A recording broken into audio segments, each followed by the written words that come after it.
Vravrona is located on the eastern coast of Attica in the Bay of Vravrona, crossed by the smaller river ERASMUS, which offers national protection by the surrounding hills, the mild climate and the fertile soil and the abundance of water, as well as the exit to the sea, provide the right conditions for permanent settlement in the area, already in prehistoric times. The settlement flourished during the Bronze Age, until it was abandoned in 112 BC, and Vrarvona was one of the 12 ancient cities of Attica, one named after the hero Vrarvona. On the hill where this settlement was located, the sanctuary of Vrarvonia Artemis was built, which is one of the oldest and most revered sanctuaries of Attica. Excavations during the 1950s and 60s revealed most of the archaeological site. The restoration was done by the university professor Mr. Bura.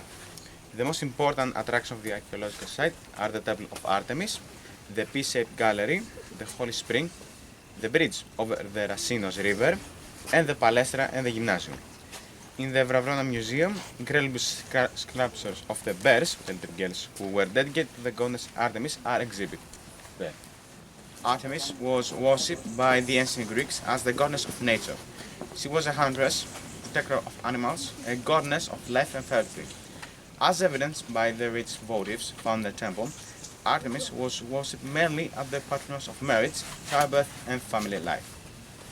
Well, I don't know if you heard before, but Artemis for Latin is Diana, and was the goddess of hunting, of small children, and 3 days before their wedding, small girls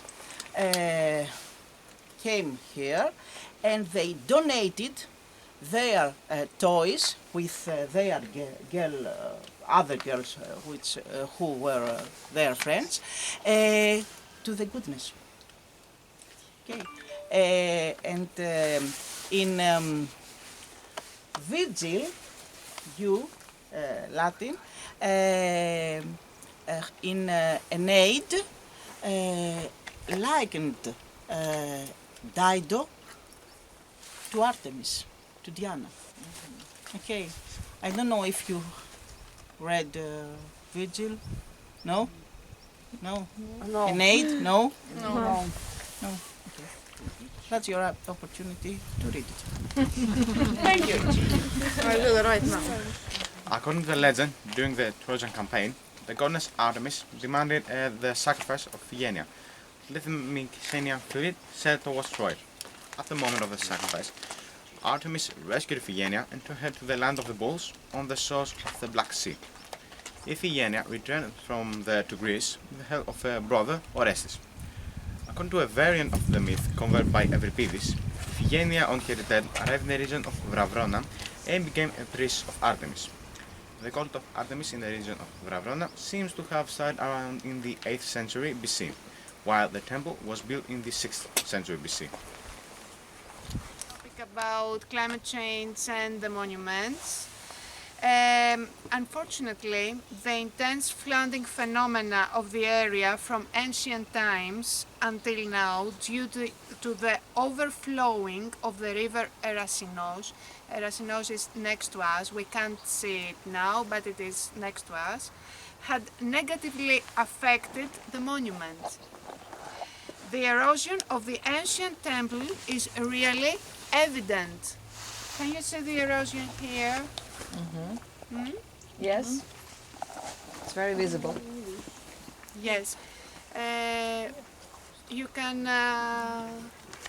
show this erosion here. This. Yes.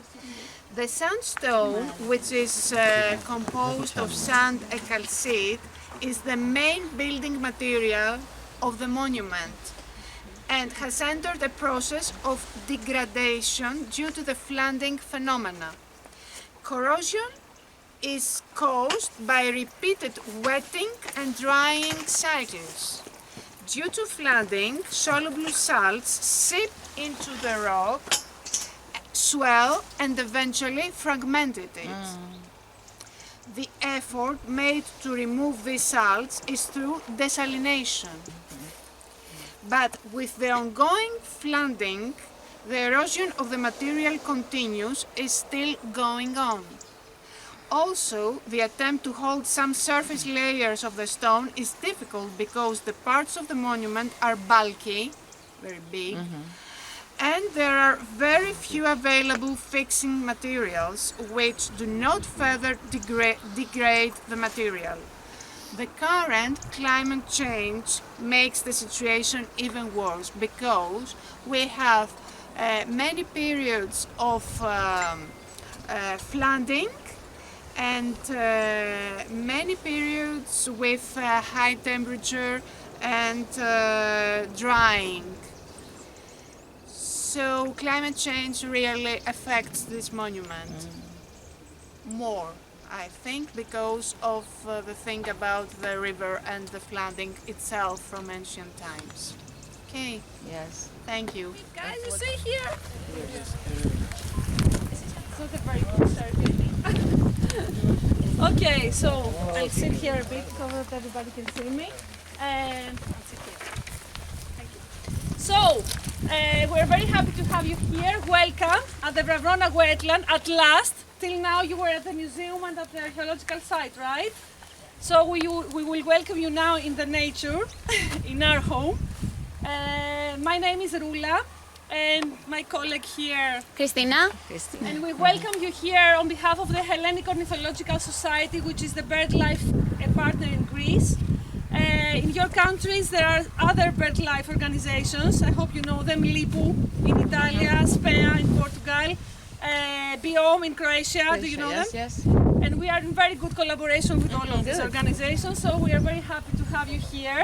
Actually, it's a very good combination of countries because we are in close collaboration with all of your countries because we share common problems, especially regarding migratory birds or bird trapping and trade. We have very common problems, especially with the Italian part.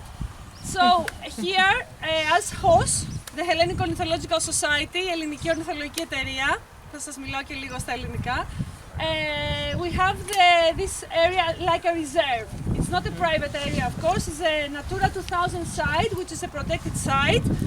So we started implementing conservation actions here since 2008.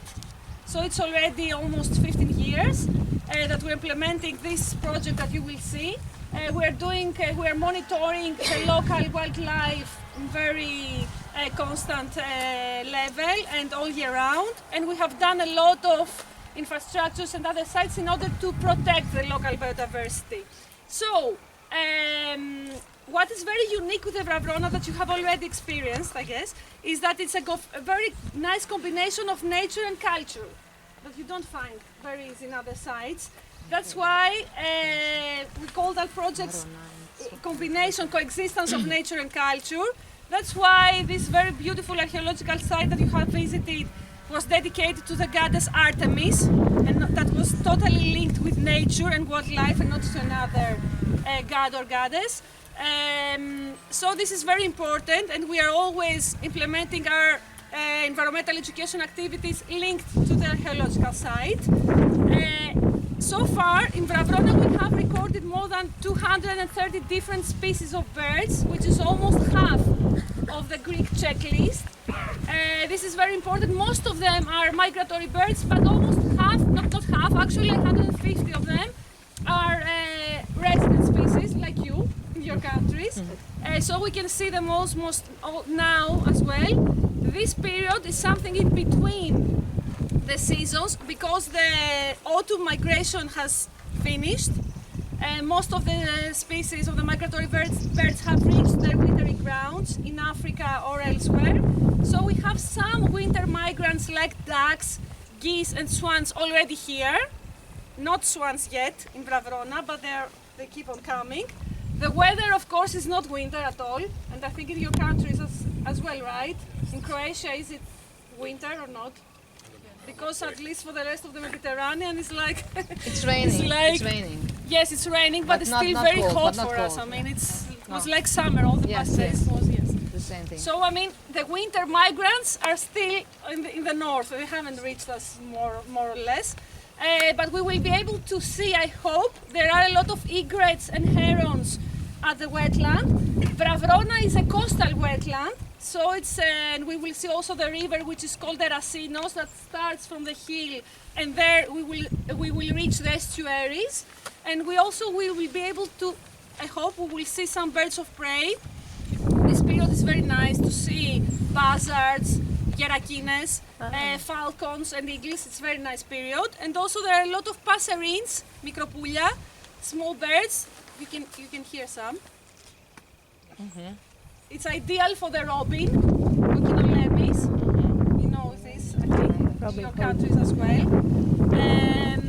And other birds. So I hope we will be able to see. We will try to be as silent as we can, of course, in order for the wildlife to be able to trust us and come closer.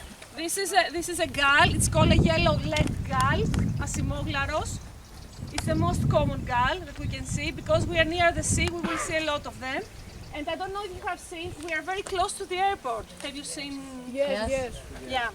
So we usually say to people who are coming here that there is, you know, there is a migratory route on top of us, and there is also for the airport as well close.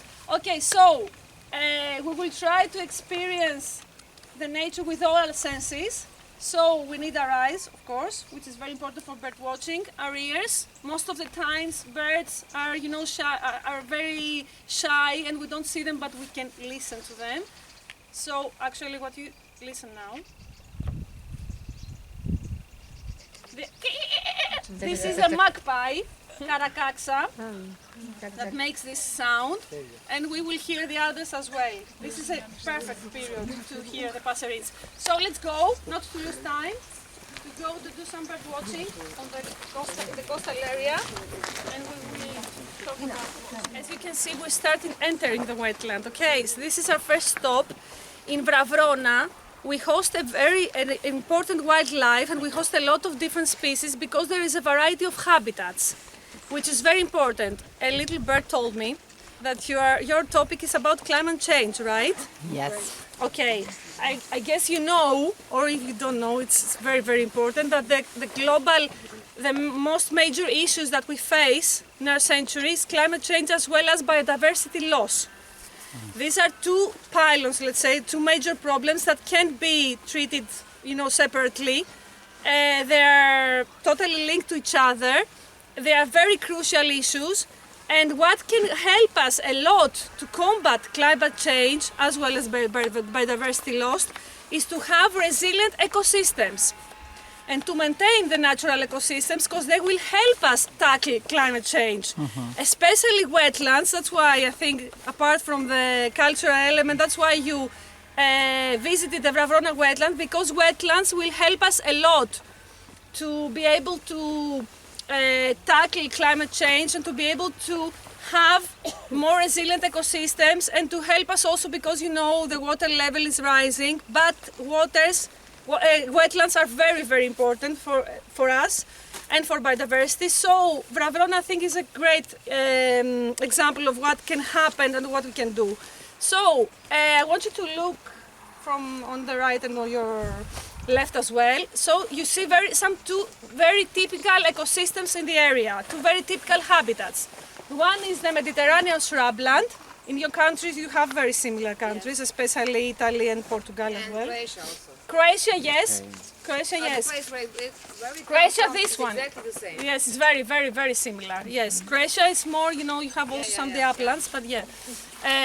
You know, Greece as a country is a small country, but can be, we actually say that Greece is like a whole continent in a country, because there are a lot of different variety of habitats and such a big diversity. That's why Greece is a hotspot for biodiversity, it's a biodiversity hotspot. So there are a lot of different habitats. In Vravrona, a very typical one is the one you see there, which is the wetland actually. You see a lot of wetland plants like the tamarisk trees, Tarmirikia, the ones that you see that have changing their leaves in autumn colors. There is the spiny rush, the ones that you see like, which has the spines. In Greek it's called vurlo. And there are a lot of also this, do you know this? You have it in your countries. Most of you. Do you know this plant? Which is like a bit Christmas time now. This is, come si chiama? I think. I don't know, I don't know the Italian name, but this is actually the mastic tree. It's a close relative of the masticha, the mastic we have. It's a mastic shrub. In Greek, it's called schinos. Yes, that's why there is also a liquor. If you see it also somewhere that they sell it, it's called schinos. That's why it has taken this name. So this is a very close relative of the mastic tree. From the island of Chios, you know that we get the masticha. That's why it has a very nice smell.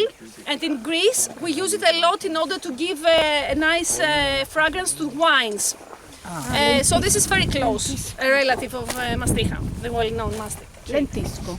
Lentisco, sì. Sì, exactamente, sì, lentisco. Okay, so this area that you see is totally flooded. It seems not, but it is. So you can walk around. That's why you see a vegetation which likes water. The face of the climate in an area is the vegetation. So if you look at the vegetation, you can understand what happens here. So here, the fact that we see the spiny rush, the reeds, the tamarisk trees, etc., is obvious that there is water, and also that there is a great level of salinity, because all these plants like salt a lot, like me as well. This shrubland is also doesn't have a lot of water here, so all these shrubs are typical Mediterranean shrubs that have more dense leaves, with also covered with small hair, etc., in order to be able to keep humidity and to be able to keep the humidity during the harsh Mediterranean summer, because you know we have a lot of high temperatures. So here, as we see, you see how many plants, as you see from now, something like 5, 10. How many different plant species you see when you look at this? 7 or 10? Something like that, okay. But there is of course much more of this, and because there are a lot of wildflowers. Now it's autumn, so we have a lot of sea clamens, crocus, Stenbergia and other species, and colchicum and a lot of others. So what we would like you to do is we will spread in this habitat here, and each one of you must give us back 3 different leaves. We don't cut branches or we don't tear out wildflowers. We don't cut wildflowers or cut down branches. Just 3 different leaves. So make a try to find as many species of plants as you can, in order to see what a great variety of flora we have here. Okay, and there are some plants that are herbs and aromatic plants. So make a try to see if we can make it more than 10 or 15 species, which is the most usual. Okay, so 3 different plants, leaves, all of you. Let's go. Yeah. Fast, the wing. The wing is here. Okay. It's not smelling that much. This is called afana in Greek, and this is flawless. You see, like I'll tell you why. This is the autumn color of this one.